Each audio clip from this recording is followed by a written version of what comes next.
Welcome to Whispers in the Dark. Prepare yourself for a chilling journey. In tonight's story, a forgotten floor in an abandoned hotel holds a horrifying secret that will twist your reality.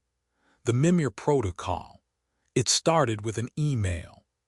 I was sitting in the worn-out, dimly lit room of a shared apartment in Boston's Longwood medical area, trying to avoid another night of missed rent and anxious thoughts about where my next meal would come from. The dull buzz of the streetlights outside and the static hum of my old laptop were the only sounds that accompanied me.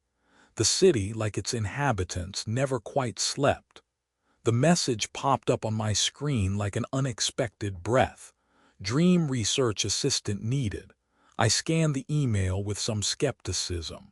No interview, no background check, just a cryptic line about a quiet night job that paid well and required discretion. I had nothing to lose. 2 days later, I was in a sterile, windowless room at the back of a warehouse on the outskirts of the city. The air felt oddly heavy as I signed the non-disclosure agreement handed to me by Dr. Calder, the lead researcher. The contract was vague, filled with legal jargon, but there was one line that stood out. You will not share any details about the work, the equipment, or the subjects. Any breach will result in immediate consequences. I remember feeling a tightness in my chest but signing it anyway. I didn't care about the fine print. I needed the money. The room I was in was minimalistic, to say the least. 2 uncomfortable chairs, 2 monitors, and a strange machine sitting in the middle of the floor. It was a dome-shaped contraption about the size of a watermelon, covered in a network of metallic wires and nodes. A label was attached to the side, Mimir Neural Sync Unit. Dr. Calder stood by, watching me with a cool, detached expression. "This," she said, gesturing to the machine, "interfaces with REM wave activity to allow us to observe and catalog dream visuals in real time." I nodded, pretending to understand. She handed me a small headset that looked like something out of a sci-fi movie. I didn't ask any more questions. I wasn't there to understand, just to work. That night I put on the headset. The world around me faded into a dull gray. A soft hum filled my ears, followed by an eerie sensation of floating. Slowly, images began to appear in front of me, dreams, hazy and indistinct at first. The first dream I witnessed was a woman standing in a field. Her face was blurred, her movements jerky, like a low-quality film playing in fast forward. Her hands reached out, but they were empty, and her eyes were wide with what seemed like confusion or fear.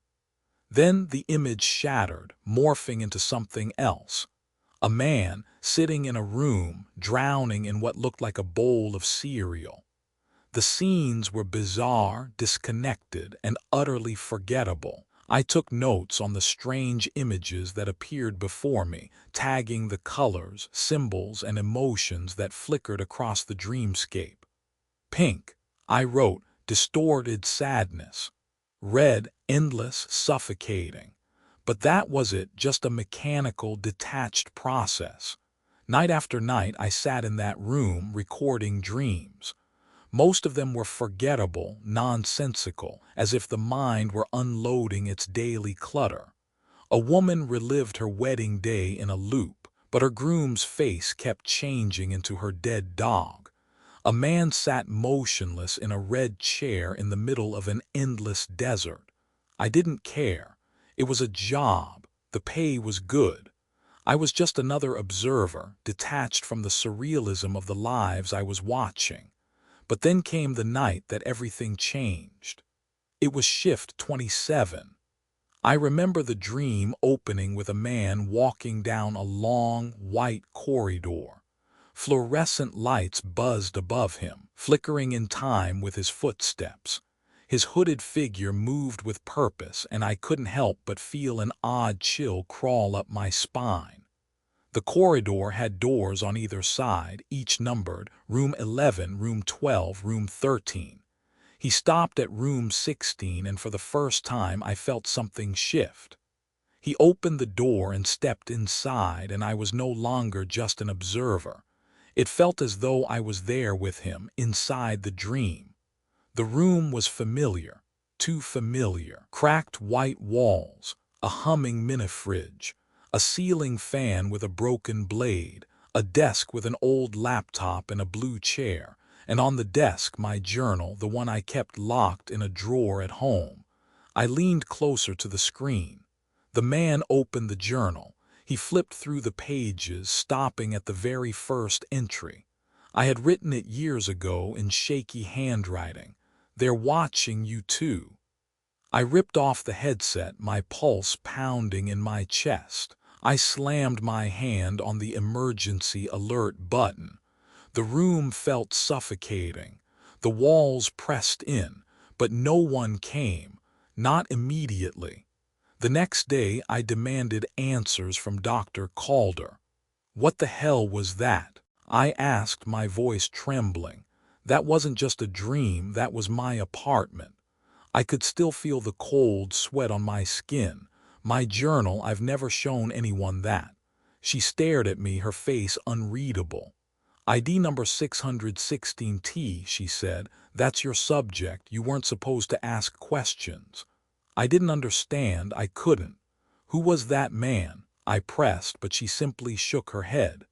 "You're not the subject," she replied coldly. "You're the receiver."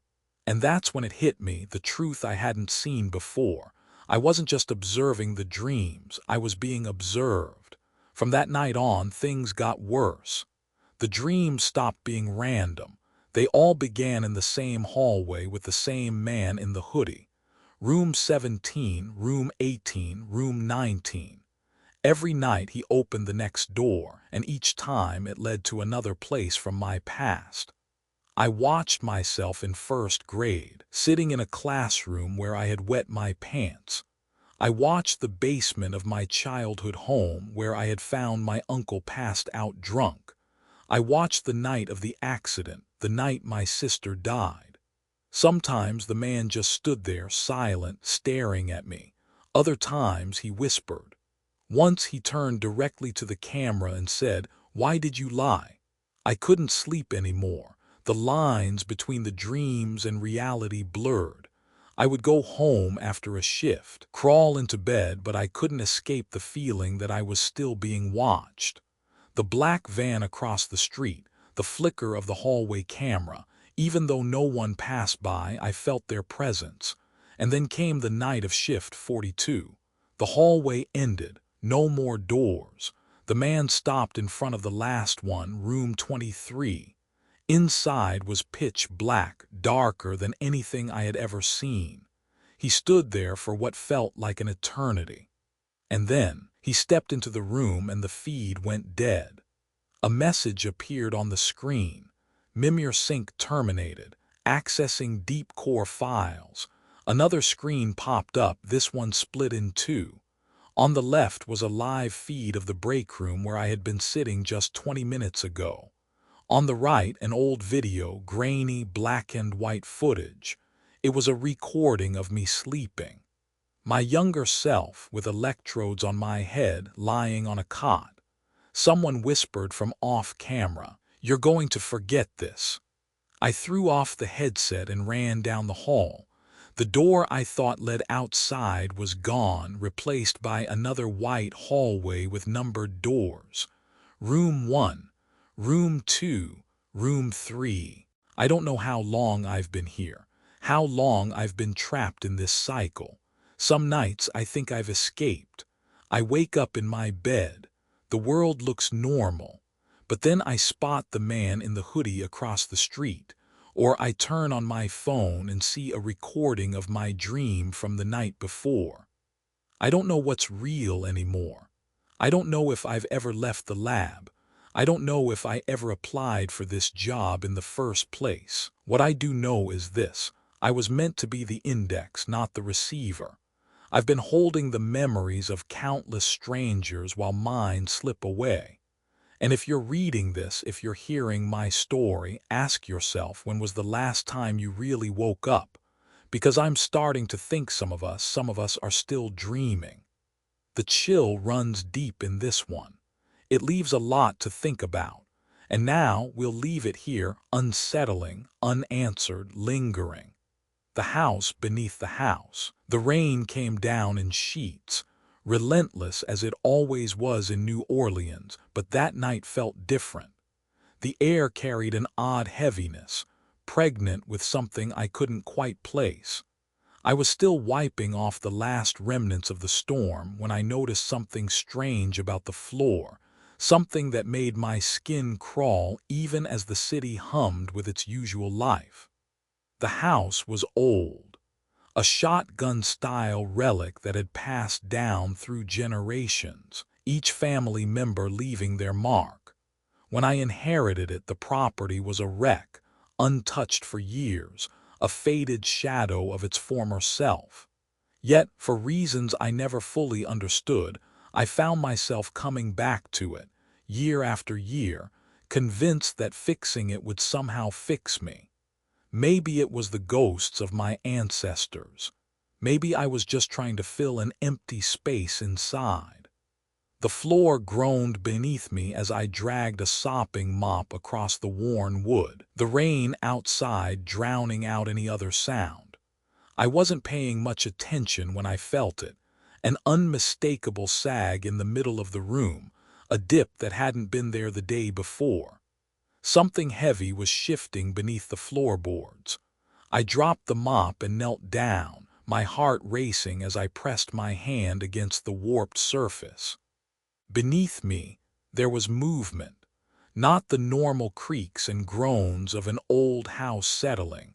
This was something far more deliberate. I could feel the thrum of it, like something was waking, something ancient and forgotten.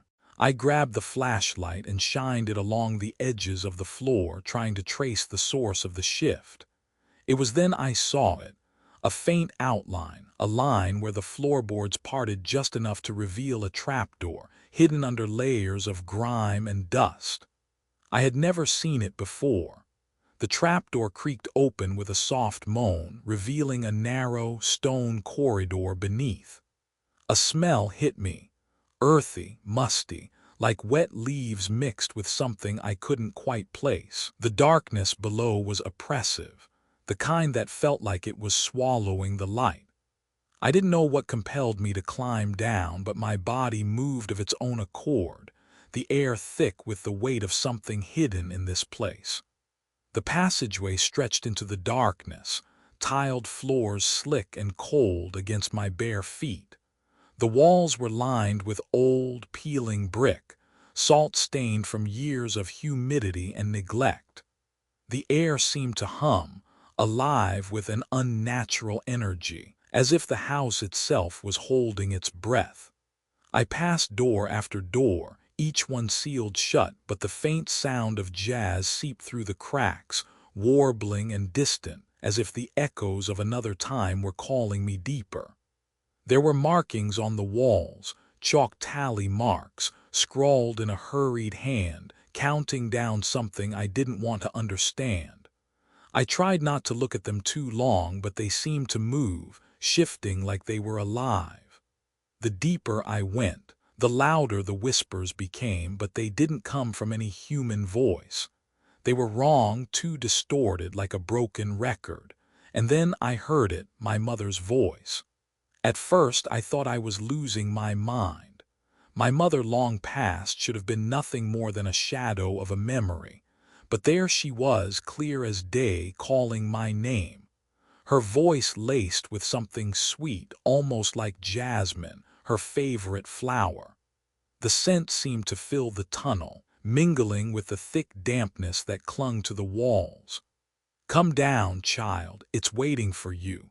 I froze. It wasn't her. It couldn't be, but I couldn't help myself. The sound of her voice, so familiar, so comforting, pulled me forward down into the depths of the house. The passage narrowed as I walked, the walls pressing in. And then I saw it, the room at the end, bathed in a faint, flickering light. The walls of the room were lined with shelves, but instead of books there were objects, strange trinkets, each one covered in a fine layer of dust, as though they had been forgotten for years. But it wasn't the objects that made my breath catch. It was the ledger lying open on the floor, covered in mildew and age, but with one name scrawled across it in fresh ink: mine. I bent down to read it, the pages sticking together as I turned them. Each entry was a promise, not a debt. Names and dates, promises of things to come, a promise to always love, a promise to always return, a promise to never leave. My eyes flicked to the most recent entry, written in the same bold script, but the words were different this time. Tomorrow you will decide. I felt a cold shiver crawl down my spine as I looked up. The light flickered once more, and then, for the first time, I saw it. It was standing in the corner of the room, watching me with an unnerving stillness. It was tall, but not humanoid. Its body seemed to be stitched together from mildew and moisture, a grotesque mimic of human form. It wore a tattered, half-rotted cloak, and its face was blank, just smooth, dark skin stretching over a skull-like structure. It stepped closer, its movements jerky, as though it were still learning how to move. A low, rasping breath echoed from deep within its chest. Its mouth opened, and I could see the dark void inside, a void that seemed to suck the very light from the room. "You've come," it whispered, but it wasn't my mother's voice anymore. The words were twisted, malformed, like something had eaten them and spat them back out. I took a step back, my heart pounding. The thing in front of me was not my mother, it was not even human. I wanted to run, but I couldn't. The floor beneath me seemed to hold me in place, the walls closing in.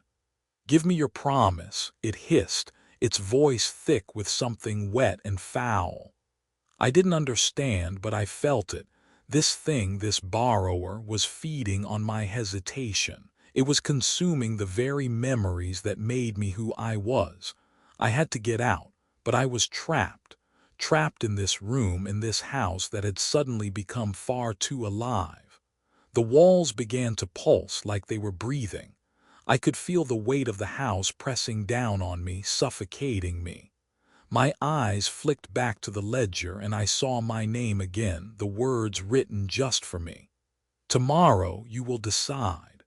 The borrower stepped closer, its hands outstretched. It was reaching for me, its fingers curling like dead roots, longing to grasp me, to pull me into its sickening embrace. Without thinking, I reached into the pocket of my jacket and pulled out the salt I had been carrying. I had no idea why I had brought it, but in that moment it felt like the only thing that could protect me. I threw it toward the creature, the white powder scattering through the air, and for a brief moment it recoiled, its body spasming with an unnatural noise. But as the salt hit, I saw something more horrifying than I could have imagined. The borrower didn't disappear. Instead, it began to shift, its body warping, elongating until it was no longer just a figure. It was a hole shaped like a person. The walls seemed to draw closer, and I realized with a sickening certainty that this thing had no need for the house to survive. It was the house. It was feeding on me, on my memories, on my past. I ran, the salt left behind, useless. The house groaned beneath me, the floorboards buckling as if trying to swallow me whole. The trapdoor slammed shut behind me, sealing me out. I didn't stop. I didn't look back. The storm had calmed, but the air still felt heavy, as if the house was watching, waiting. I climbed up the stairs, each step feeling like a judgment, each breath too shallow.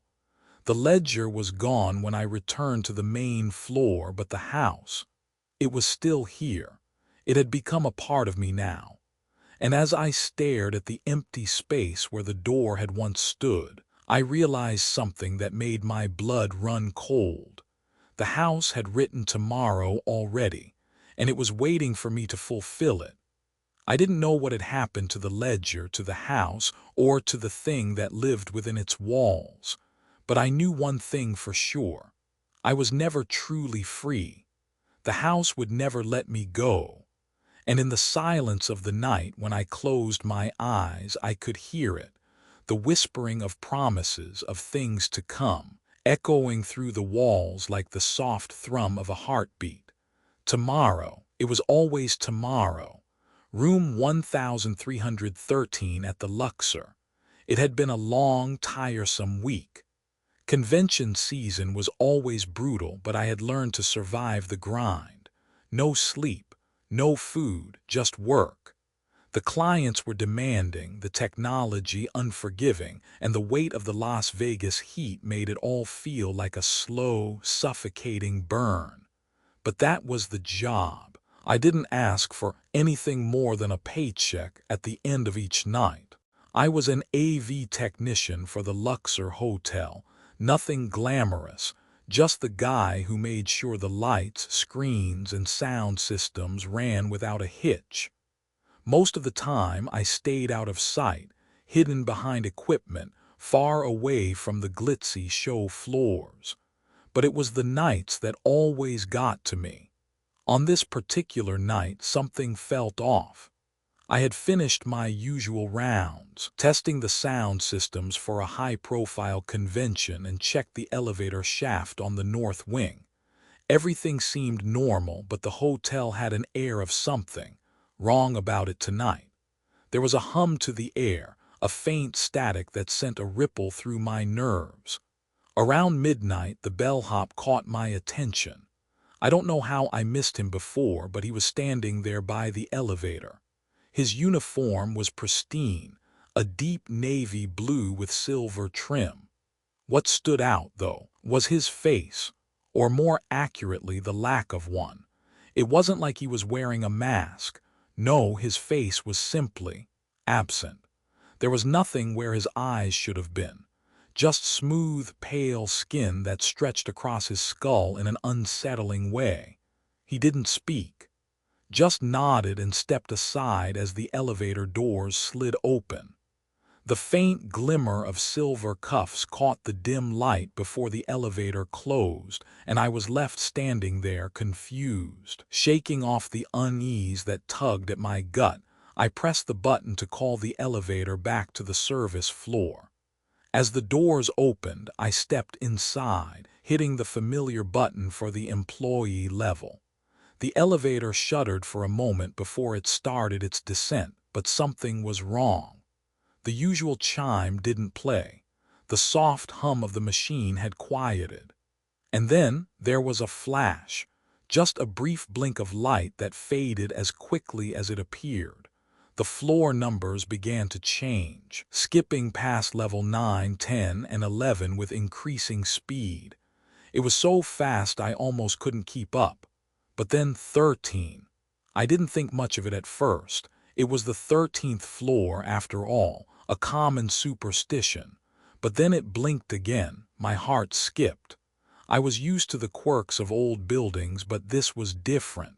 The elevator didn't just skip a floor, it jumped ahead. The number changed. I glanced at the button panel. The usual 13 wasn't even there anymore. I pressed the emergency stop button. Nothing happened. The elevator kept descending, its movements smooth and unnervingly deliberate. The air felt colder now, much colder than it should have been for a place that was always too hot. I was frozen, caught between a mixture of curiosity and instinct that screamed to get out. The doors opened. It wasn't the usual service floor. I stepped out into a corridor, its walls lined with dark, polished wood that looked far too old for a hotel built just a few decades ago. The carpet under my feet was plush, thick, and pristine. There was no sound, not even the usual hum of air conditioning or the clatter of distant voices. Just silence. And then there was the door. Room 1313.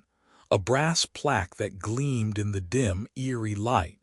I should have turned back, I knew that now, but at the time I didn't. I just stood there staring at the door, my curiosity outweighing the creeping feeling of dread that had crawled up my spine. I knocked. There was no answer. I knocked again, harder this time. Finally, the door creaked open, revealing an empty suite, large, luxuriously furnished, but unsettlingly still.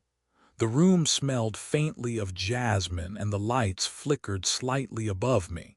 I stepped inside, unsure of why I felt compelled to do so. My job was simple, make sure everything worked. But now this wasn't just a job, it felt like I was being pulled into something I couldn't understand.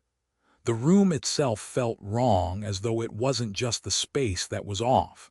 It was everything about it. The air was heavy, thick with tension, and the smell of jasmine mixed with something metallic that I couldn't place. There was an odd glow to the room, a strange shimmer in the air that made the shadows seem to stretch unnaturally long. I tried to move, but the room held me. My feet felt glued to the floor as I moved towards the roulette table that sat at the center of the room. The wheel, however, didn't look like any normal casino wheel. This one had ancient, weathered symbols etched into the wood, ones I didn't recognize. The ball was spinning, but it was wrong. The motion was too smooth, almost too perfect. It didn't make sense. I reached out, my fingers brushing against the cool surface of the wheel, and then I heard it, a soft whisper. "Place your bet." I froze. The voice was deep, commanding, but it didn't sound human. It was hollow, like it had no source, just a deep, echoing emptiness. The hairs on the back of my neck stood on end. I glanced around the room. There was no one. The door had shut behind me, the sound of its latch echoing in the silence. My breath was shallow now, panic creeping up the back of my throat. I wasn't alone here, I couldn't be. "Place your bet," the voice whispered again, more insistent this time. I stumbled back, my head spinning. It was then that I noticed the pile of chips on the nearby table. They were different from the usual casino chips, larger, heavier, and the date stamped on each one wasn't today, yesterday, or even the week before. It was a date from months ago, an entire season past. I reached for one of the chips, not sure why I did it. The moment my fingers brushed against it, I felt something, a surge of energy like static electricity running through me. My heartbeat quickened.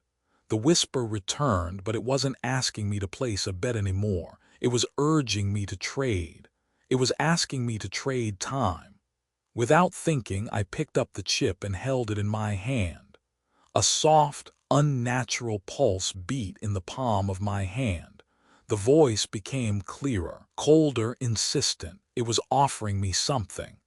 The room around me shifted, the air thick with something ancient and otherworldly. The roulette wheel stopped spinning, the ball landing on the number 7. I had no idea what it meant. I didn't care. I wanted out of this room, out of this nightmare, back to the mundane reality I knew. But the whisper wouldn't let me go. It kept calling. It kept urging me to make a choice, to play the game. And then the truth hit me. This room, this floor, it wasn't some secret suite hidden away. It was a buffer, a place where the bad odds, the broken lives, and the shattered hopes of the casino's guests were absorbed, filtered through the mechanics of time and chance.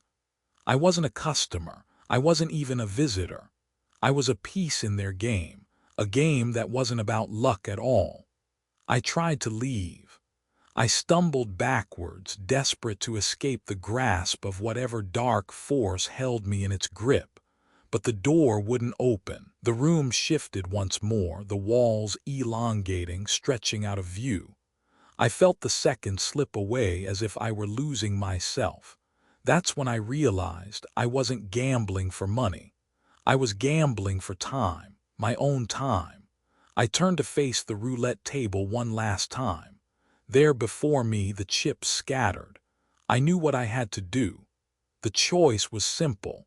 I could sacrifice 10 minutes of my own life to save a stranger, someone whose face I had never seen, whose name I would never know. I placed the chip down on the table, the ball rolled, and I felt time slip away from me. When I finally returned to the lobby, broken and empty, everything was exactly the same. The lights buzzed, the music played, and the casino hummed with life. No one had noticed my absence, but I wasn't the same. I reached up to rub my forehead, and that's when I realized I couldn't remember the worst 10 minutes of my life. I had traded them, and the strange, unsettling relief that washed over me felt wrong. It felt empty. Some debts, no matter how much you want to forget them, aren't meant to be paid. And I had learned that lesson too late. The blue below Crater Lake. I can still hear the sound of the water in my dreams. It's strange, isn't it? How something as simple as water can haunt you like that. But Crater Lake, it's not just any body of water. There's a quiet to it, an emptiness, like the lake itself is holding its breath. The kind of silence that settles deep into your chest and refuses to let go. I should have known then that silence was not peaceful. It was waiting. The lake was beautiful, its rich blue depths a mystery to anyone brave enough to dive into it. Crater Lake National Park, nestled in the Oregon Cascades, draws tourists from around the world. But what most people don't know is that beneath the surface lies something darker than anyone could imagine. Something ancient, something that doesn't belong. I became a dive guide here after the incident. I thought it would help me forget. I thought the water would wash the guilt away. It didn't. If anything, it only deepened the ache in my chest. The scar from that day never really healed. It stayed with me, a reminder of the one life I couldn't save. I still see the boy's face sometimes, his wide, terrified eyes as he flailed in the water, reaching for me.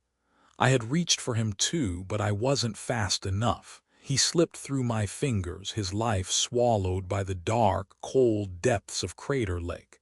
His parents never blamed me, but I blamed myself every single day. I should have gotten there sooner. I should have tried harder, but I hadn't. That's why I kept coming back, to make amends, to find some sense of redemption in the place that had taken his life. I was alone that day, an off-season private dive. The kind of dive nobody really wanted to do, just me, the boat, and the water. The clients had canceled, and the only thing left was the cold lake and the silence that filled the air.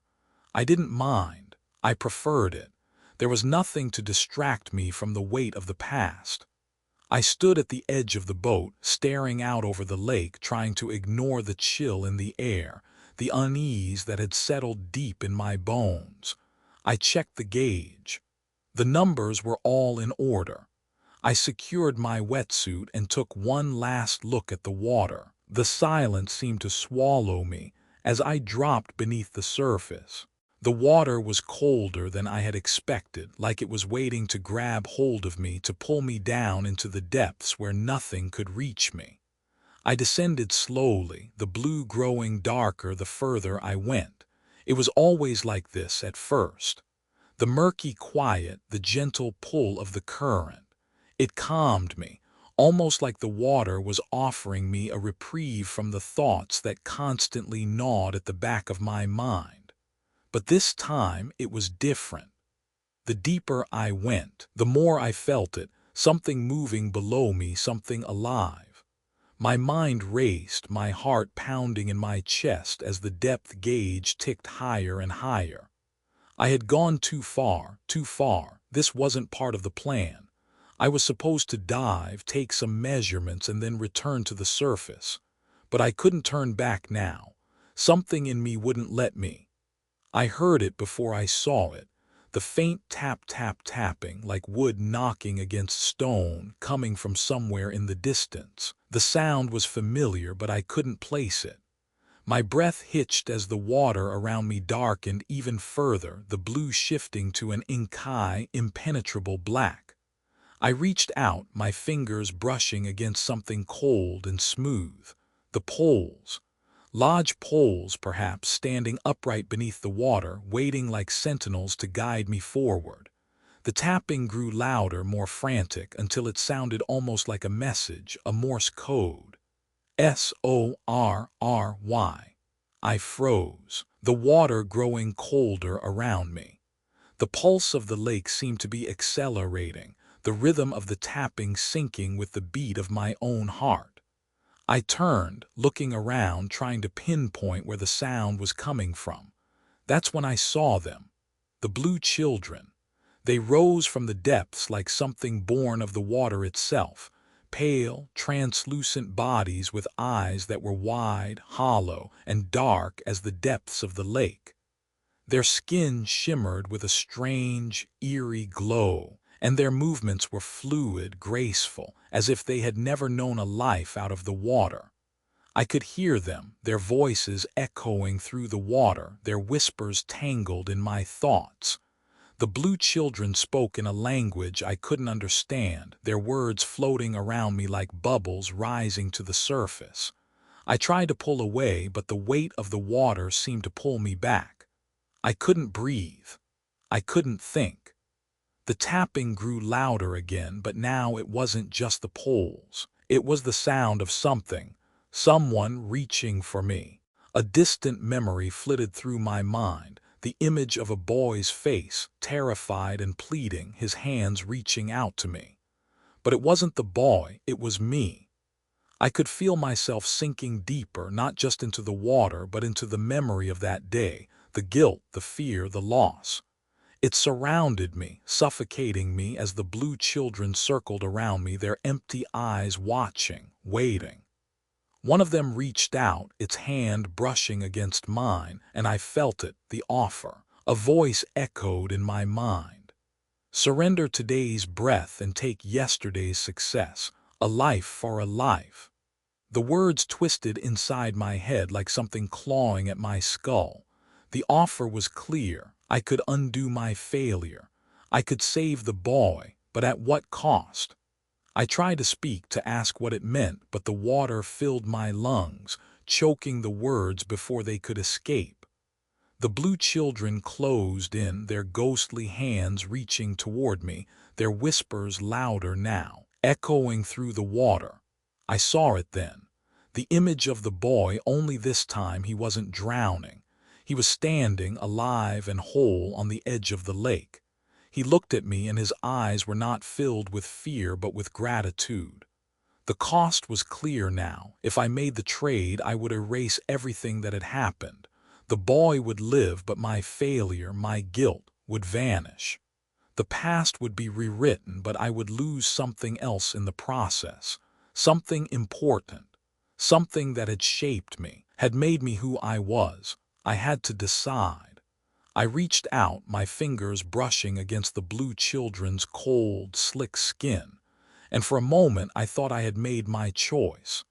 But then the realization hit me like a wave. If I erased the failure, I erased him too.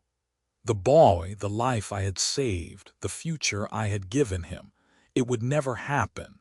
He would never grow up to become the man who saved others. I would undo the one act of bravery that had defined me. I would lose everything that had made me who I was. I pulled my hand back, gasping for air as the water seemed to tighten around me, the blue children pulling away, their voices fading. The gauge had ticked up past 300 feet, and I was running out of time. I couldn't breathe, but I knew one thing now. I had to live with my failure. I had to keep the scar that had made me who I was. The boy, the man he became, it was enough. I turned and began my ascent, the water no longer heavy with regret, but with the weight of truth. My lungs burned as I climbed toward the surface, the darkness of the lake receding behind me. And when I finally broke through the water, gasping for air, I felt the first true breath of relief. I didn't save the boy that day. I couldn't, but I had saved something else. Myself. The boy was gone, but the man he became, he would always be a part of me, a part of this lake, a part of the world. And I would keep the scar, the one that reminded me of my failure, and the lesson I had learned in its wake. As I floated there, the boat's shadow looming above me, I could hear the faint tap of poles against the water. But now it was a reminder, not a plea. The lake had shown me the price of regret, and I had chosen not to pay it. But I knew one thing for sure. Crater Lake wasn't done with me. And maybe, just maybe, I wasn't done with it either. The last payphone at Grand Central. I've always hated cell phones. You can call me old-fashioned if you want, but there's something unnatural about the constant buzzing, the incessant need to be reachable, to be available all the time. I've worked the night shift at Grand Central Terminal for over a decade, and in all that time, I've seen thousands of people come and go, all glued to their phones, heads down, lost in their own little worlds. I get it. This city doesn't sleep. But in the quiet of the late hours, in the absence of the usual rush, the hum of technology felt more like a sickness creeping into the very bones of the place. I preferred the old days, back when things felt simpler, more connected. Back when the payphones still stood as relics of another time. That's where I worked, cleaning the floors, checking the clocks, sweeping the sidewalks. It wasn't glamorous, but it was quiet, and it paid the bills. The whole terminal felt like a different world at night, its cavernous halls empty and silent except for the occasional whistle of the wind that blew through the cracks in the walls. The lights dimmed to a soft glow, and there was something about it. The echo of footsteps on the polished floors, the rhythm of the trains, the soft hum of distant conversation, that made it feel like the world outside didn't exist. But then there was the phone. It started small, almost imperceptible at first. A ring. Just a single, soft chime echoing through the terminal, bouncing off the walls like a ghost, lost between dimensions. The old payphone by the newsstand, the one that nobody used anymore, started to ring in the dead of night. At first, I didn't think much of it. Payphones rarely got used now. It was probably just a malfunction, the circuitry giving out after years of use. But the ringing kept coming night after night, and with it an odd feeling settled deep in my gut, a sense that something was happening, something I couldn't explain. The first call I answered, I regretted immediately. It was a child's voice, desperate and small. "Help," the voice said, panicked, breathless. "I'm stuck, please, I need help." I froze, heart racing. The voice was young, so young, almost too young, but there was a desperation in it that made my pulse quicken. I glanced around, but the terminal was empty like it always was at this hour. "Where are you?" I asked, my voice thick with unease. "Who is this?" The child's voice broke up, static crackling over the line. "I'm trapped. The train, it stopped. Please help me." I felt my stomach churn. It wasn't possible.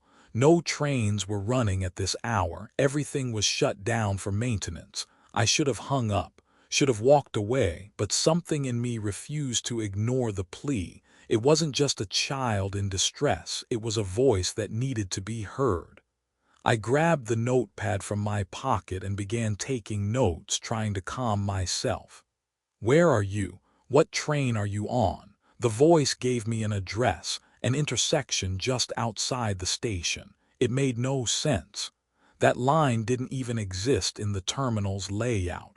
The child's voice, though, there was something unnervingly real about it.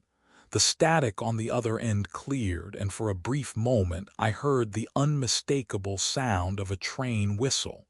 Faint, but it was there. Before I could speak again, the line went dead.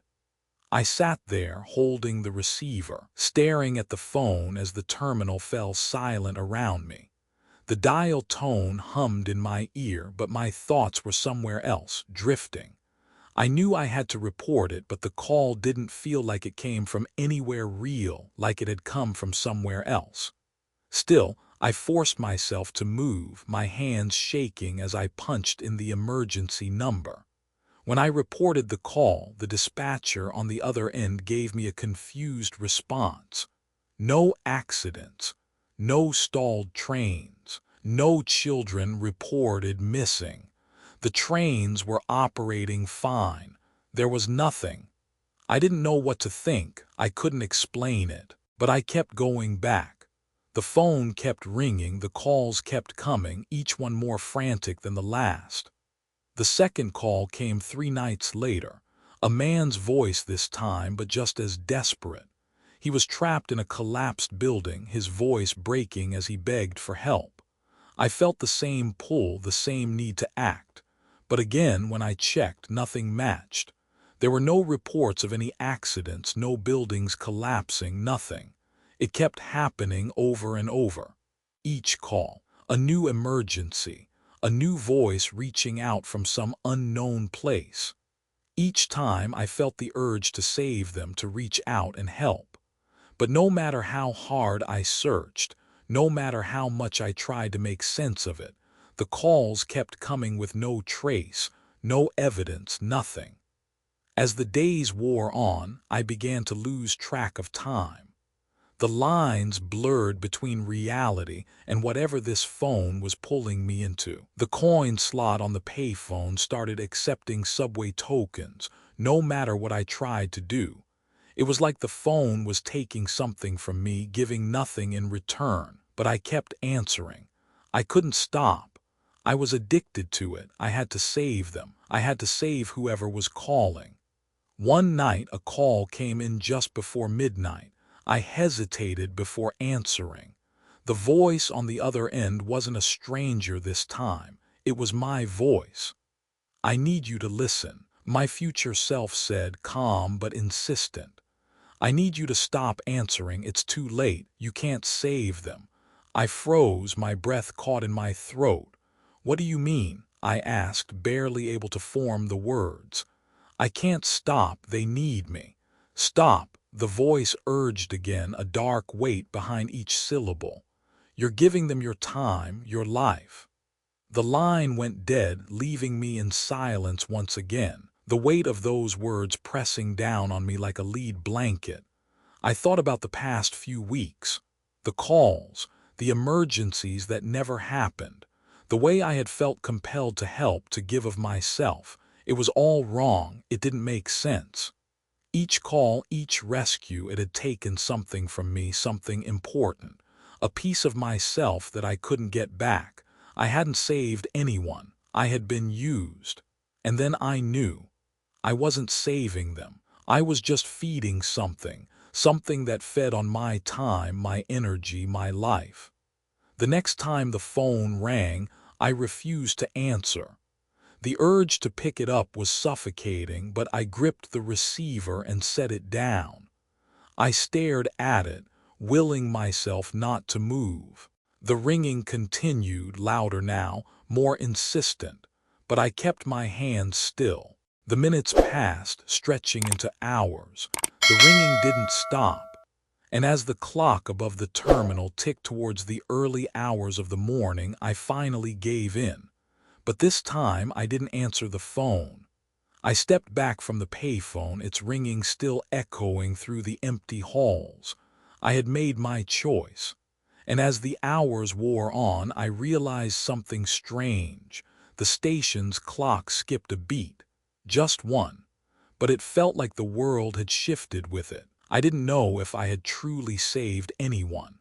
I didn't know if I had done the right thing. But for the first time in a long time, I wasn't answering the phone. I wasn't going to listen anymore. The things under the cabin.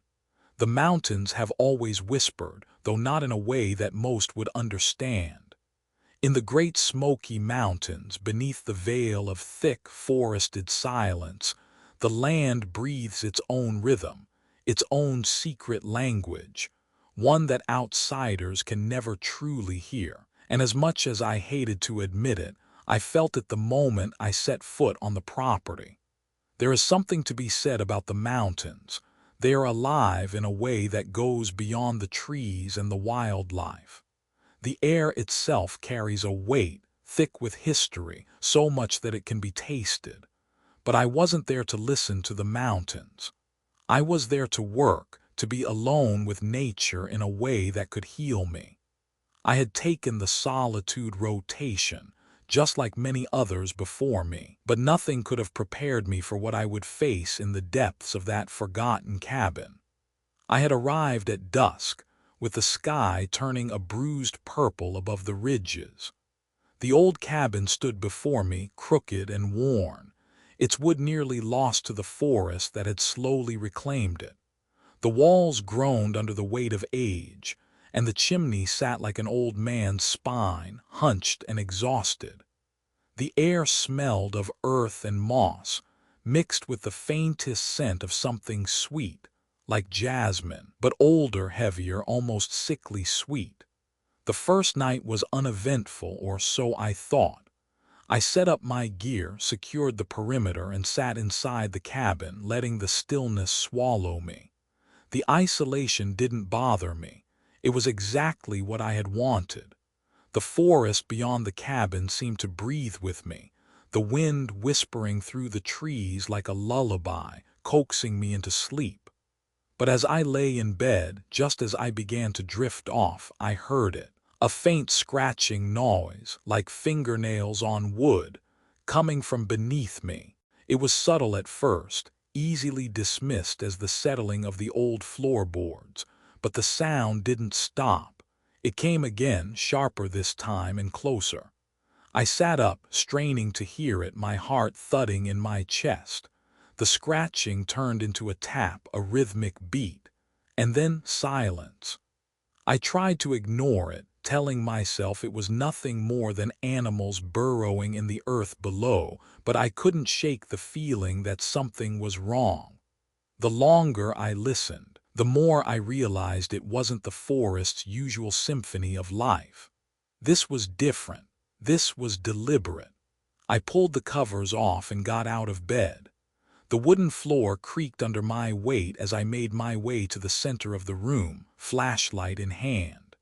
There, underneath the bed, scattered among the dust and dirt, were small, smooth pebbles, arranged into a perfect spiral, one that seemed to stretch outwards in a way that defied the natural order. My breath caught in my throat. I crouched down, the light from my flashlight casting long, trembling shadows across the floor. The spiral didn't make sense. It wasn't just random, it was intentional. And as I stared at the pattern, I felt something shift in the room, like the air had grown heavier, more oppressive. I backed away slowly, my mind racing for an explanation. Had I disturbed something? Was I being paranoid? The scratching began again, louder this time, almost like a tap, tap, tap against the floorboards beneath. But this time I felt it, something moving under the wood. I reached for the old map I had brought with me, spreading it out across the table. The mountain trails were familiar to me, but as I scanned the map, I noticed something strange. A set of symbols, deep, jagged lines like knots, marked several locations around the cabin. I hadn't seen these markings before. They were new, hidden, almost as if the land had written them there, waiting for me to discover. The symbols were centered around the cabin, forming a protective barrier. I ran my finger along the marks, tracing the paths they formed, and as I did, I realized something horrifying. The map was marking danger, lines of defense. I didn't know what I was dealing with. I hadn't been briefed on anything unusual in the area. There was nothing in the literature that spoke of this, but I couldn't shake the feeling that something was watching. The following day, I went outside to survey the area, to clear my mind and focus on something familiar. The cabin, however, felt different. It felt as if it had shifted overnight. I noticed the cans of food stacked up near the door, arranged in a perfect barricade. They hadn't been like that the night before. I stood there for a moment, the hairs on my neck standing on end, before I walked back inside to investigate further. As I crossed the threshold, the sound of scratching resumed, louder now, almost frantic. The noise was coming from beneath the floorboards again, but this time, it wasn't alone. Something was pushing from beneath. Something was trying to force its way up through the wood. My breath caught in my throat as I stumbled backwards, my mind racing for an explanation. I couldn't deny it anymore. The cabin wasn't just old, it was alive. I returned to the map, the markings burning in my mind. I needed to understand what I was dealing with. The symbols weren't just random. This place was built on something ancient, something that had been here long before I arrived. That's when I heard the sound again, but this time it was coming from inside the cabin. It was a voice, soft at first, like a whispering wind, but unmistakable. "Leave, before the Not-Mother wakes." I spun around, the air thick with something almost tangible. The temperature had dropped, and the shadows in the corners of the room seemed to stretch as if they were alive. The wood beneath my feet creaked, and for a brief moment, I thought I saw something move out of the corner of my eye. A figure shrouded in mist, its form indistinct but its presence palpable. I reached for my gear, my heart pounding in my chest. Something was coming, something that had been waiting for me. As I packed my things, I could hear it, the scratching, the tapping, the strange whispering that seemed to vibrate in the walls. And then the ground trembled beneath me, as if the very earth had come alive. I grabbed the map again, desperate to find some clue, some way out, but there was nothing. Nothing that made sense. The door flew open. In the doorway stood a figure. It was cloaked in shadows, its face hidden beneath a hood. But as it stepped forward, I saw its hands, long, gnarled fingers, twisted and adorned with knots like the very wood of the cabin itself. It was her, the Not-Mother. She was ancient, older than the mountains themselves. Her eyes were empty, hollow pits, and as she stepped closer, the floorboards beneath her groaned and shifted. Her presence was suffocating, like the weight of centuries pressing down on me. I could hear the knotlings, the spirits of the wood, whispering, shifting, pushing against the floor, their forms moving beneath the cabin like unseen roots. "You cannot leave," she said, her voice a rasping, ancient sound. "You are tied to the land now." I tried to run, but the door slammed shut in front of me. I couldn't move, couldn't breathe. The walls seemed to close in, the air growing thick with the scent of wet moss, of rot, of decay. But I knew then that I wasn't just trapped in the cabin. I was part of it, part of the mountain. The Not-Mother had claimed me just as she had claimed every soul before me. And now I was nothing more than another knot in the web of this ancient place. The Knotlings were no longer just spirits of the earth. They were my allies. They protected me from something far worse, something that fed on the echoes of our screams. I gathered my things, but I knew I couldn't leave. The only way out was through the Not-Mother, through the symbols of protection, through the ancient roots that had grown into the very core of the mountain. The only way out was to listen, to hear the land and become one with it. And so I placed my hand on the floor, feeling the pulse of the wood beneath my fingertips. I felt the Not-Mother's presence, her grip on my soul tightening. "I will stay," I whispered, my voice shaking, "but I will not be yours." I stood up, leaving the map behind. The Not-Mother's gaze followed me, but I was no longer afraid. I had become part of the land, part of the story. The house, the cabin, it wasn't just a building anymore. It was a living thing. And as I closed the door behind me, I could hear the boards breathe. Night Coach 0. The night was suffocating. I could feel it in the air, thick with something that wasn't just the usual weight of the day turning into night. The I-80 corridor stretched on, endlessly like the dark veins of a city long forgotten. I had been on the road for hours, the world outside the bus flashing by in a blur of sodium orange lights and empty parking lots. I was headed to Denver, hauling a cooler of donor samples, nothing glamorous, just another piece of the healthcare machine, another day in a long line of endless, faceless shifts. It wasn't supposed to be a big deal. I should have known that nothing ever stays ordinary when you're traveling alone at night. The bus was almost empty when I boarded, save for a few scattered passengers and the driver, a man with eyes as cold and empty as the midnight sky. The overhead lights flickered briefly as I stepped inside, and the stale air pressed in around me, heavy and still. I took my seat in the rear, right next to the cooler. The hum of the engine was comforting in a way, like a lullaby trying to drown out the eerie quiet of the night. The driver didn't speak as he closed the doors, his face cast in shadow behind the windshield, but I didn't think much of it. I had grown used to the strange, detached nature of people who drove buses. They didn't need to talk. They just drove, and you sat and the world passed by. But as we pulled onto the highway, something felt wrong. It wasn't just the quiet, the fact that the bus was mostly empty. It was a feeling that crawled up my spine, something cold, something that hadn't been there before. I glanced out the window at the dark highway, the endless stretch of road, and saw the same set of headlights blinking in the distance. The rest stops blurred together after a while. We passed the same gas station at least 3 times, maybe more. Each time the same cashier stood behind the counter, his face like a mask.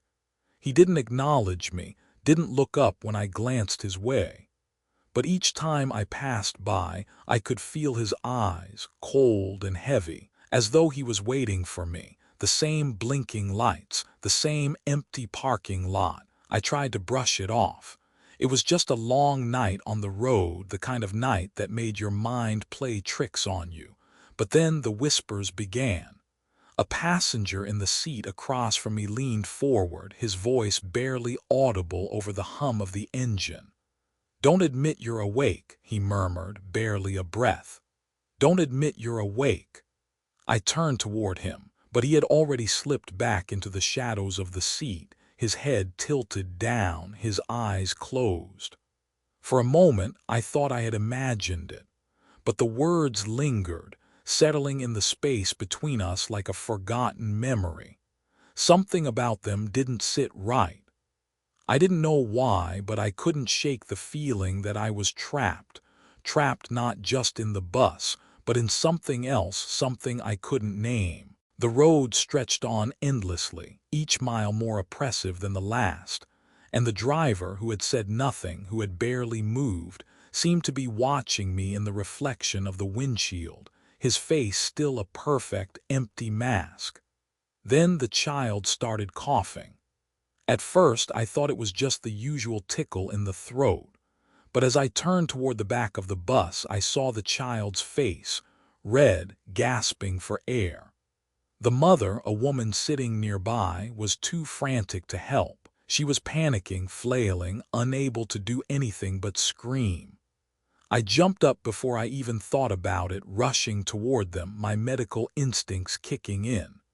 The child was choking, a small toy lodged in his throat. The next few minutes were a blur. I forced myself to focus, my hands trembling as I cleared the obstruction and held the child, waiting for him to catch his breath. His eyes were wide, full of terror, but slowly he started breathing again, gasping for air as his mother sobbed in relief. I didn't think about the rules. I didn't think about the warnings. I just acted.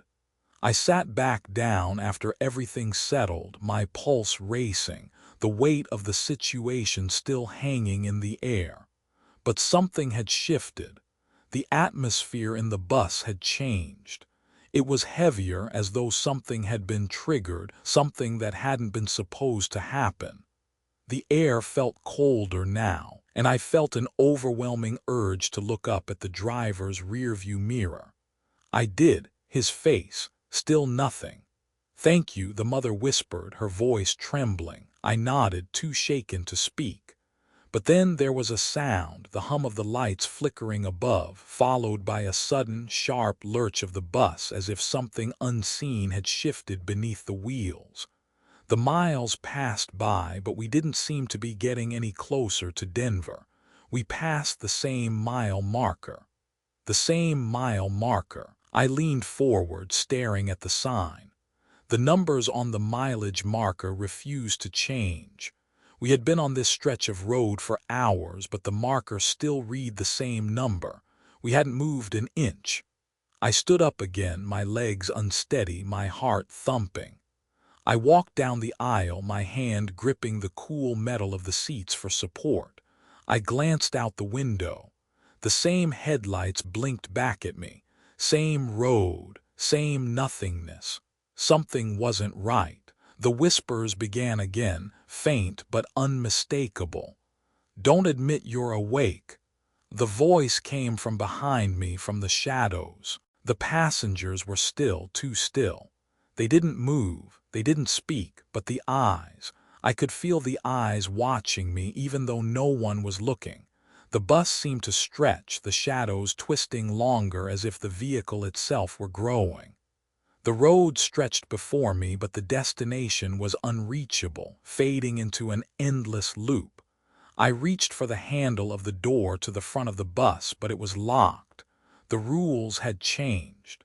Then the bus jolted again. A sudden flash of light illuminated the interior, and for a split second I saw the driver's reflection in the windshield, but it wasn't his face anymore. The reflection was empty. A smooth, featureless surface, like a veil of nothingness. No eyes, no nose, no mouth, just the blankness of a face that shouldn't exist. That's when I realized the driver had no reflection. The whispers grew louder, frantic, insistent. "Don't admit you're awake." I turned to look at the other passengers, my mind racing. Their faces were all wrong now. They weren't people. They were shadows, hollow-eyed figures that sat in perfect silence. Not one of them had moved since the child's incident. The bus felt trapped, suspended in a space between destinations, between realities. I turned to the window again, the reflection of the highway now distorted, swirling like water, and that's when I saw it, the conductor without a face, standing at the front of the bus, watching me. His form shimmered in and out of view, flickering with the same unnatural distortion as the rest of the bus. His presence suffocated the air. The bus no longer moved forward, it stopped. We were stuck in the same place, stuck in a nightmare that hadn't ended. "You saved him," the conductor spoke, his voice a quiet hiss that seemed to vibrate in my bones. "But the toll has been paid." I swallowed hard, panic rising in my chest. The child had lived, but at what cost? The conductor stepped closer, the air growing colder as he moved, his silhouette bending and warping like melted glass. "You can leave," he said, his voice now distant, as though his words were slipping through cracks in reality. "But what of the others? What of their choices?" I was suddenly aware of the weight I had carried, of the choices I had made, of the toll that had been exacted. I had saved a life, but what had I lost? The door opened. I didn't hesitate. I ran. I ran until the bus was nothing but a shadow, until the whispering stopped, and I was standing in the cold night air, the world once again solid and real around me. The road stretched out ahead, but the bus had already vanished. And when I opened the cooler, the weight in my hands felt different, heavier. The label on the side, previously blank, now read, "Return Decision, the Ferris wheel that wakes up." The abandoned theme park was quiet, too quiet, the kind of silence that settles like dust over everything, suffocating any remnants of life. Six Flags New Orleans had been left to rot long ago, a forgotten husk of a once vibrant place now consumed by time and neglect. But to someone like me, that desolation was an invitation. It was the perfect canvas for something new, something viral. I had been chasing that moment for months, one big hit for my urban exploration vlog. The kind of footage that would explode online, the kind of footage that would get me the attention I had been craving. A video that would make my channel a household name. But there was more to it than just the views. I wanted to be remembered. I wanted to leave a mark. And there was something about this place, this abandoned park, that felt like it held the key to something greater than just another clickbait video. I slipped through the broken gate, the old iron bars creaking as I pushed them open. The night air was thick with humidity, the remnants of the day's heat still clinging to the ground. The park lay before me, a sprawling labyrinth of rusting rides and cracked pavement. The wind howled through the skeletal remains of roller coasters, the empty swings of a forgotten carousel groaning in the breeze like a morning song. I pulled out my camera, the lens catching the first flicker of movement. Something caught my eye in the distance, the Ferris wheel. It stood tall against the black sky, its rusted frame silhouetted in the dim light of a half-moon. But there was something odd about it. The lights were off. They should have been dead, just like the rest of the park. Yet there they were, faintly glowing, an eerie halo around the wheel's empty gondolas. I clicked the camera, zooming in, capturing the image. I didn't think much of it. Just another strange detail for the video. But as I watched through the viewfinder, I felt a creeping unease settle in my chest. The Ferris wheel wasn't supposed to be on. It was abandoned after all. The lights flickered again, brighter this time, like they were waiting. I pushed the thought away and turned to the carousel. It was even worse. The ride's horses, frozen in mid-gallop, looked like something out of a nightmare. They were pale, their cracked porcelain faces half-formed, their eyes hollow. The carousel itself creaked with an unnatural rhythm, the mechanisms inside rattling, as if eager to move again, even without anyone there to ride it. Curiosity pushed me forward, my feet heavy on the cracked pavement as I made my way toward the carousel. The soft whine of gears grinding filled the air, growing louder with each step I took.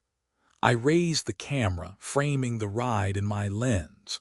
The flickering lights overhead buzzed like flies caught in a web. And then I saw something that made my blood run cold. In the reflection of the carousel mirrors, I saw myself, but not the version of me I knew. No, this one was different, older, a little more worn, a little more broken.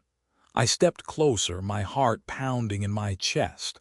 As I approached, the reflection shifted again. Now I was younger, my face less weathered, more innocent. The shift between versions of myself happened too quickly, too seamlessly, as though time itself was bending, twisting, and breaking in the mirror. I stepped back, my head spinning, my breath coming in sharp gasps. What the hell was happening? The carousel's lights dimmed for a moment, then brightened again, the reflection fading from view. I stumbled backwards, trying to shake the growing sense of dread that was crawling up my spine.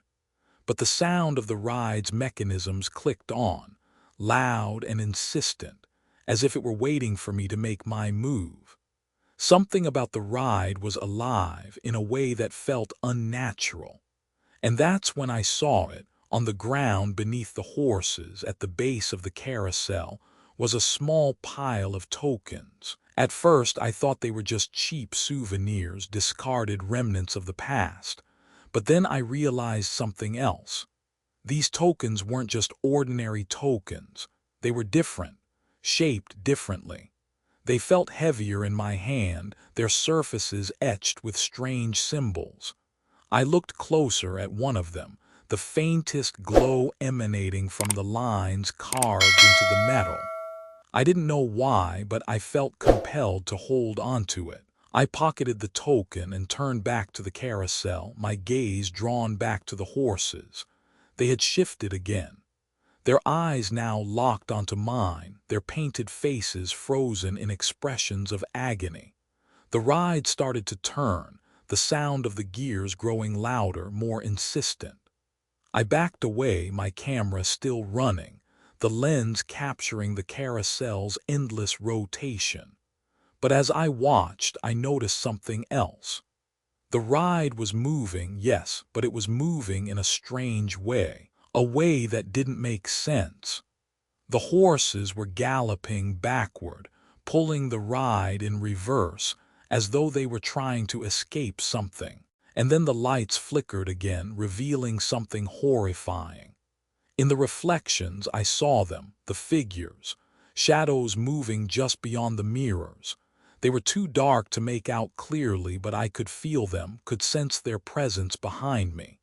My heart pounded in my chest as I turned quickly, my camera capturing the empty space where the figures should have been. There was nothing there, nothing but the sound of the carousel turning backward. The wind picked up, howling through the broken remnants of the park.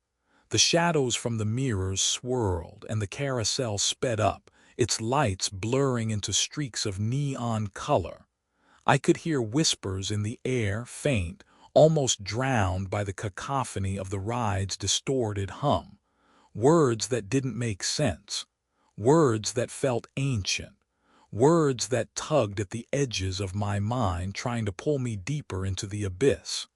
I stumbled away, my mind racing.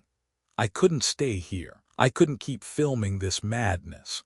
But as I turned, something caught my eye, the Ferris wheel.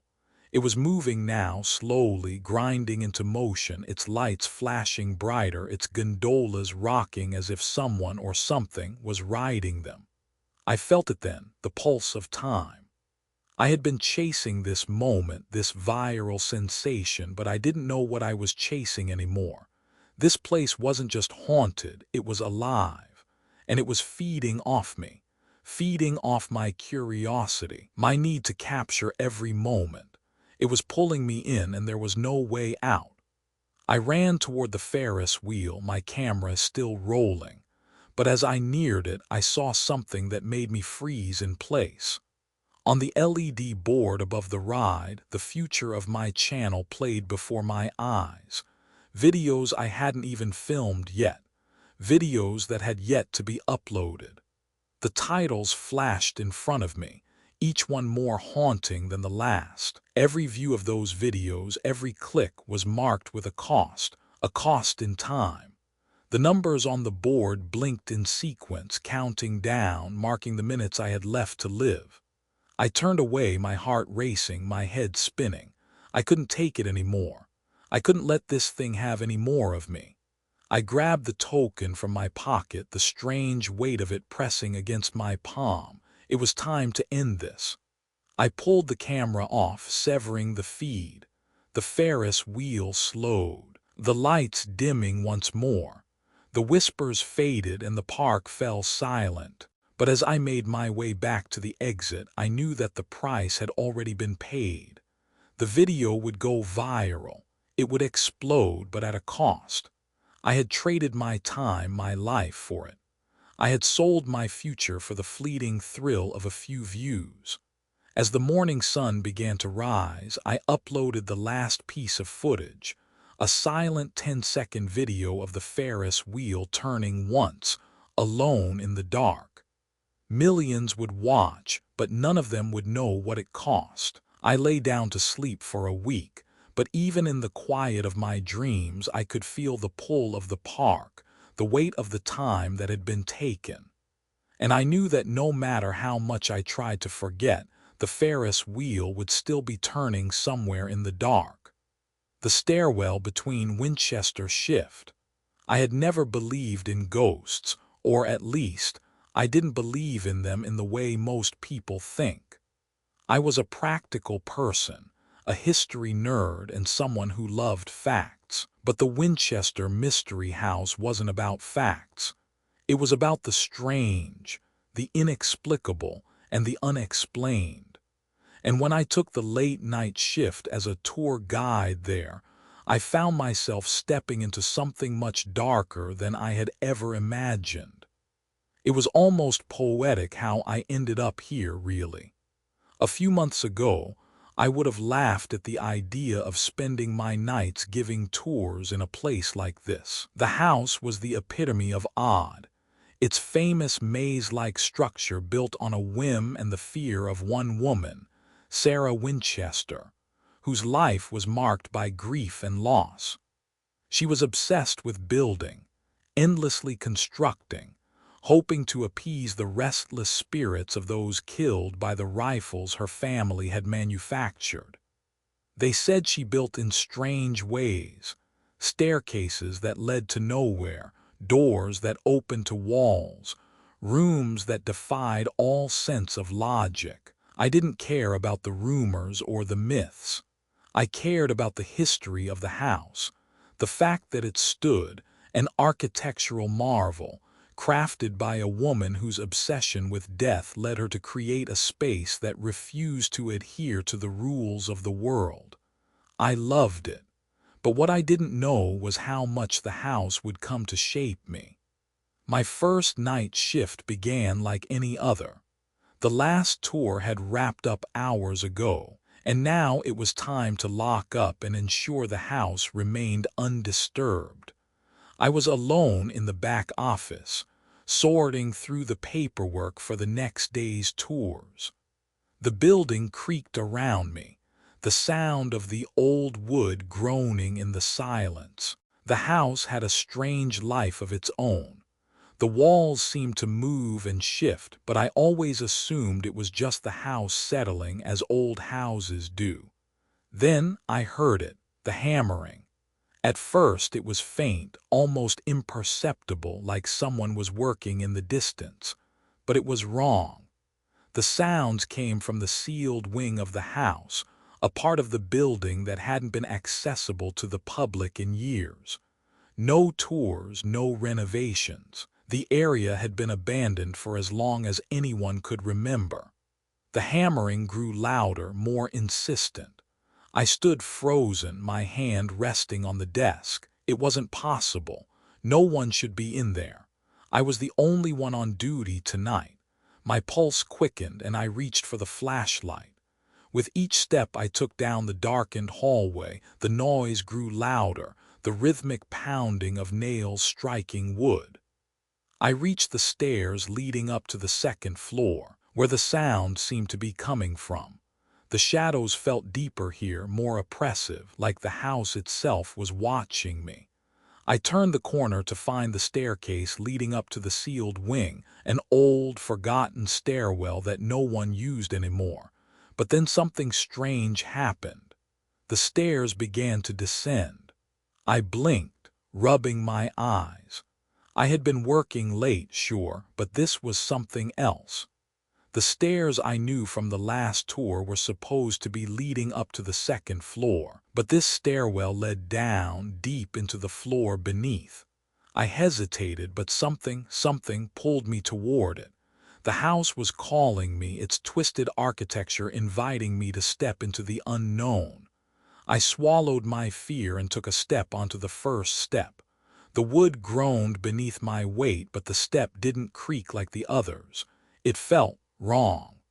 The moment my foot landed, the hammering stopped. I slowly moved down the staircase, the air around me growing colder with each step. As I descended, the walls of the staircase seemed to close in tighter, as if the house were pressing against me, suffocating me in its ancient grip. The dim light from the flashlight flickered, casting long shadows across the walls. I couldn't shake the feeling that I wasn't alone here, that something was moving with me unseen. And then I saw it. Names etched into the wood of the treads. I paused, my breath catching in my throat. The first few names were just ordinary, normal.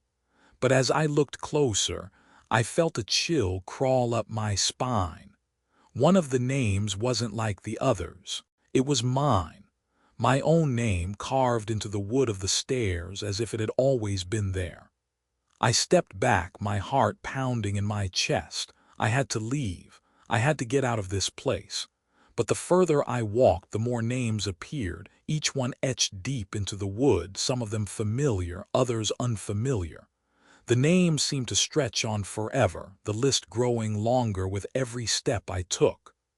The house was speaking to me, whispering my sins, my regrets, my unresolved conflicts. The names represented people I had wronged, people I had failed. I realized then that this wasn't just some strange phenomenon. This was the house forcing me to confront the past, to acknowledge the things I had hidden away in the darkest corners of my mind. As I reached the bottom of the stairs, the hammering started again, louder now, echoing through the walls. The air was thick with tension, and I could feel something else watching me. I turned to find the source of the noise, and that's when I saw it. A door. It wasn't just any door. It was old, weathered, like something that had been locked away for years, hidden from view. But now it stood before me, demanding to be opened. I reached for the handle, my hands trembling, and pushed the door open. Inside was a room, dark and empty, save for a single figure standing in the center. She was tall, thin, with hands covered in dust and splinters. Her face was obscured by a shadow, but I could feel her presence in every inch of the room. The forewoman.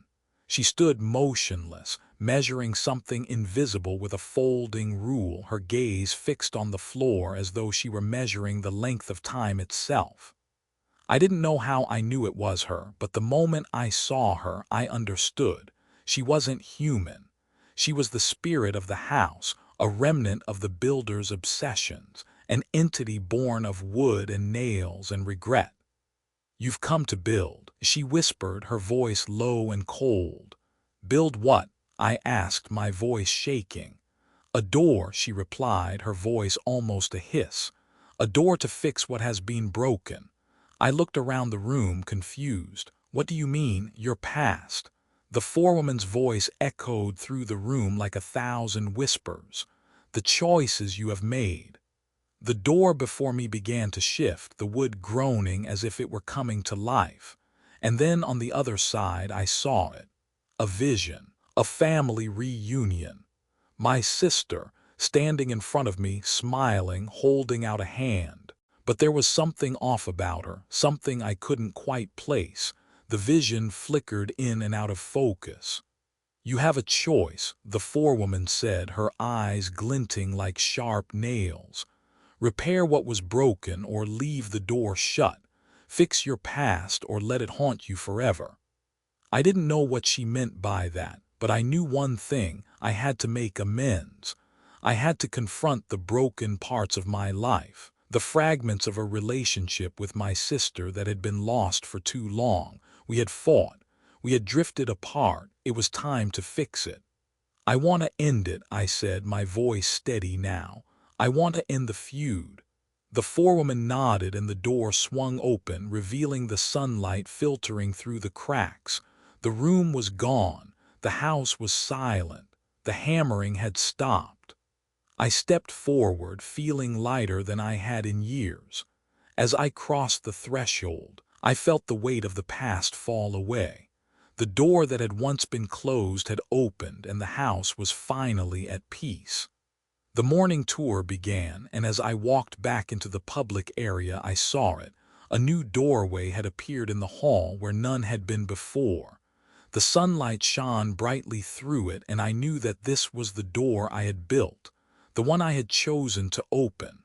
The house had given me my choice. I had chosen to let go. The lighthouse's second logbook: "The sea never forgets." That's what they say when you spend enough time by the water.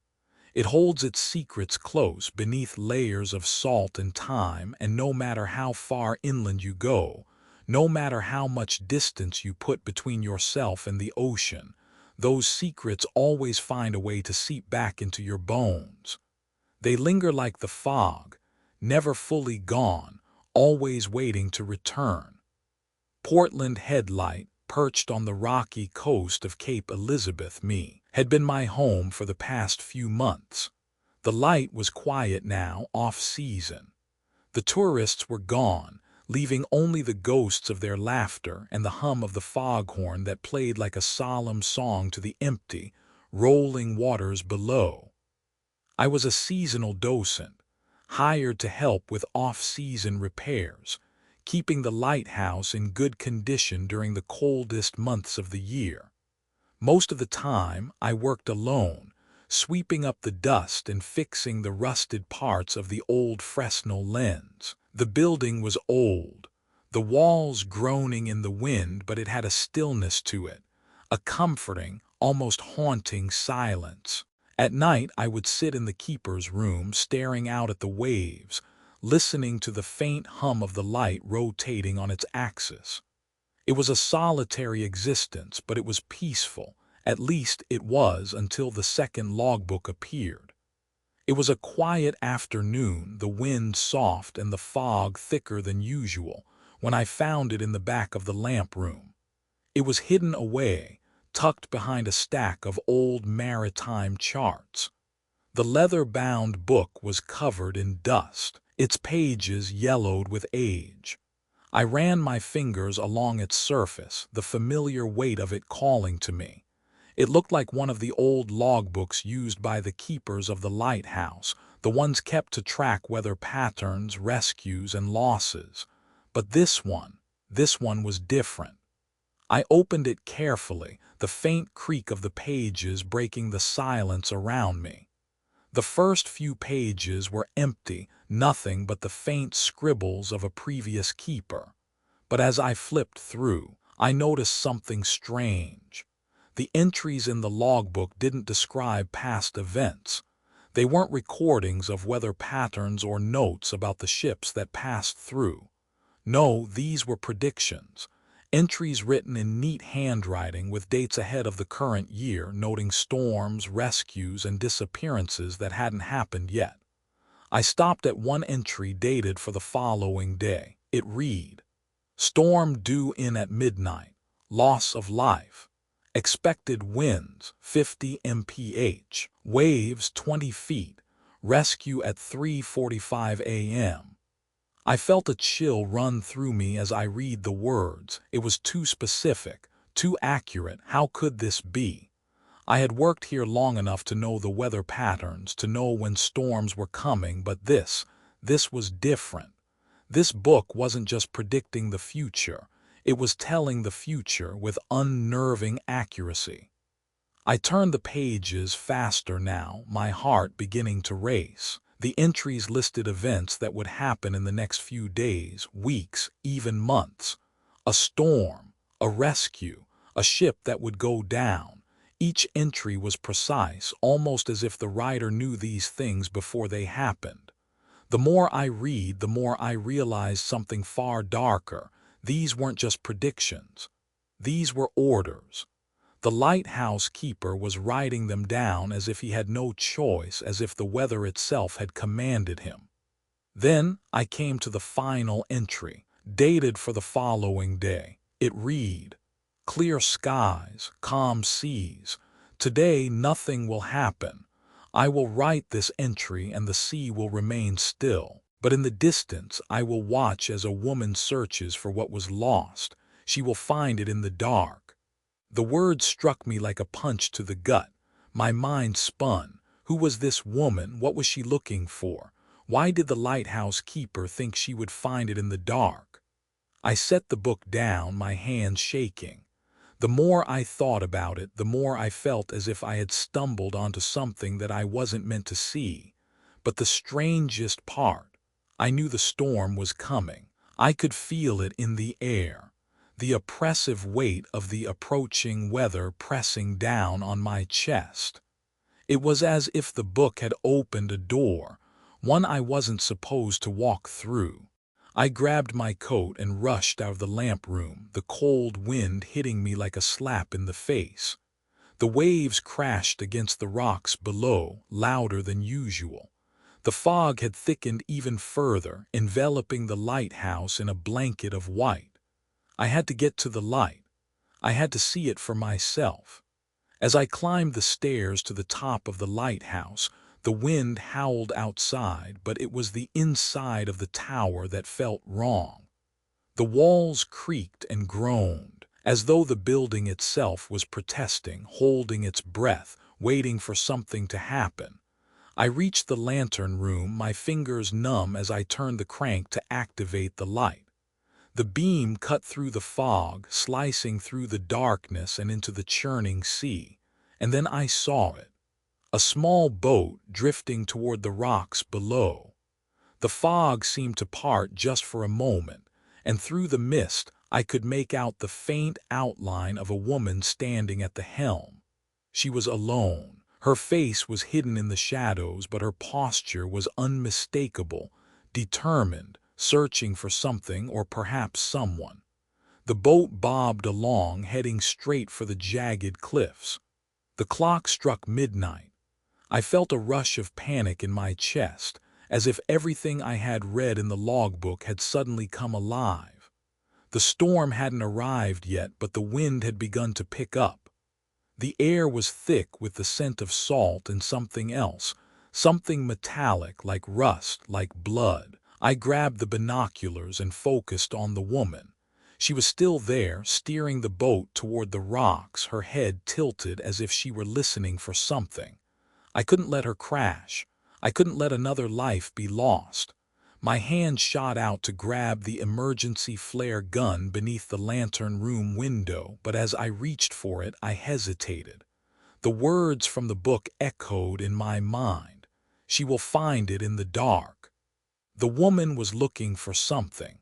But what? And why had the book said she would find it in the dark? Was it a warning or something else? The more I stared at her, the more I felt a sense of dread settle over me.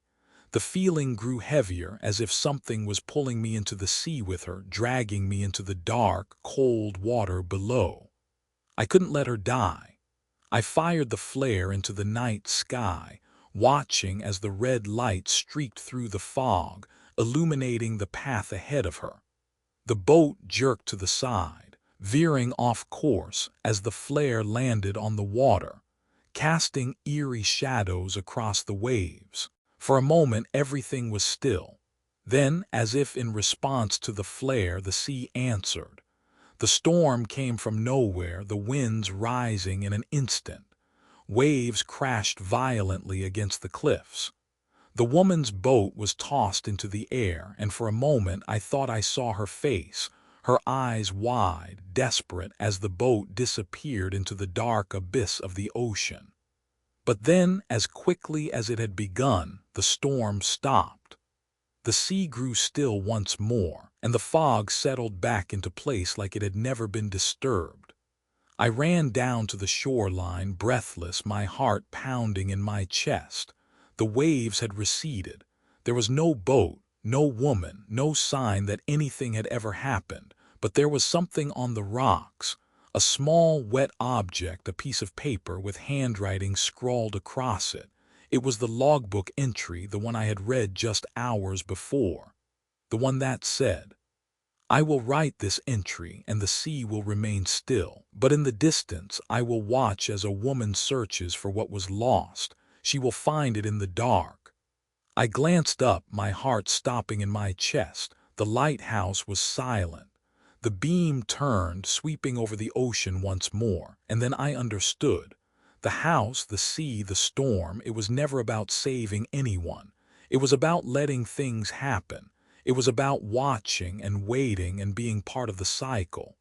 The book had written her fate, and she had found it in the dark. As we come to the end of this chilling series, we've explored a journey through strange, surreal, and deeply unsettling worlds where time, choices and reality bend in ways that leave us questioning our own understanding of fate and existence. Each story, from the eerie Mimir Protocol to the mysterious Weather Keeper and the Cursed Carousel, offers us a glimpse into the cost of curiosity, the consequences of our choices, and the heavy burden of regret. In each of these stories, the characters grapple with forces beyond their control, seeking redemption, closure, or simply the ability to escape from the shadows of their past. The settings, whether a haunted hotel, a twisted carnival ride, or an ancient lighthouse, serve not just as physical spaces but as metaphors for the internal struggles each character faces. They show us that, much like the entities and forces that haunt them, we too are often haunted by our own choices, regrets, and unresolved feelings. The characters are drawn into situations where they must confront their fears, their guilt, and sometimes the very fabric of reality itself. And in doing so, they must make impossible choices, often at great personal cost. But the deeper message of these stories is one of agency and accountability. Every character, no matter how trapped they seem by fate or circumstance, is ultimately faced with a choice: to confront the past and make peace with it, or to let it continue to shape their future. It's a powerful reminder that while we may not always control the world around us, we have control over how we respond to it and how we move forward. The lesson here is profound. The choices we make, even the smallest ones, have the power to shape our reality and our future. They shape our identities and the relationships we build. The past can't be undone, but we have the power to decide how we let it affect us. Just as the characters in these stories had to make a choice to change or accept their reality, we too must recognize that we hold the power to change the course of our lives, one decision at a time. In our own lives, we often face choices that seem insignificant in the moment, but can alter the course of our future in profound ways. Whether it's choosing to forgive someone, ending a toxic relationship, or simply letting go of past regrets, we all have the power to rewrite our own stories. By making choices that align with our values, confronting the things that weigh on us, and being accountable for our actions, we can free ourselves from the weight of the past and create a more meaningful future. Now, I'd love to hear from you. What do you think about the stories we've shared in this series? Do you believe that the choices we make shape our fate, or is it all just coincidence? How can we apply these lessons of accountability and agency in our own lives? Feel free to share your thoughts and opinions in the comments below. Let's start a conversation and learn from each other's perspectives. If you enjoyed this series and would like to see more deep, thought-provoking content like this, please subscribe to the channel. Your support means the world to me and motivates me to continue creating the stories that intrigue and inspire you. Let's keep this journey going together.